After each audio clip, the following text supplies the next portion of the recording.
অনেকটা জোর করে নিয়ে ফ্রিকিক করলেন, বাঁকানো শটে ফ্রিকিক থেকে গোল করলেন। এ যেন ক্রিস্টিয়ানো রোনালদোর করা স্পেনের সাথে গোল। ম্যাচ শেষে ম্যাচ সেরার পুরস্কার নিতে গিয়ে বললেন, এবার টার্গেট ইন্ডিয়া। পাকিস্তানের পর ভারতকেও হারাতে চান সুলিভান ব্রাদার্সের রোনান সুলিভান। আরও থাকছে প্রতিবেদনে।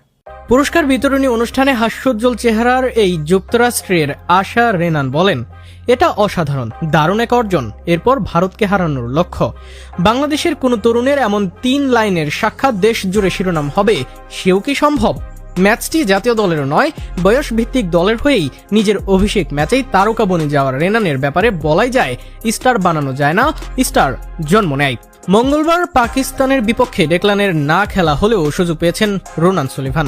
নেমেই সব আলো নিজের দিকে কেড়ে নিয়েছেন এই স্ট্রাইকার।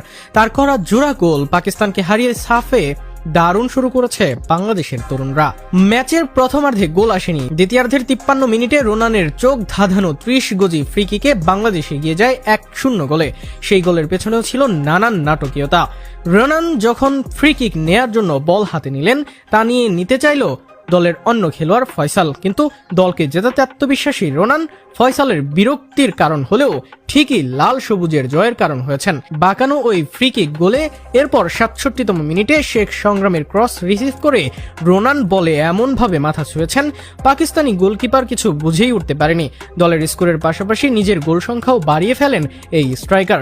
এতে লাল সবুজ বয়স ভিত্তিক দলে অভিষেক হওয়ার দিনেই জোড়া গোল করে ম্যাচ সেরা হয়েছেন তিনি। আর ম্যাচ সেরা হয়ে জানিয়েছেন তার পরের টার্গেট ভারতকে হারানো। আগামী 28 মার্চ গ্রুপ পর্বের শেষ ম্যাচে বাংলাদেশের প্রতিপক্ষ শক্তিশালী ভারত।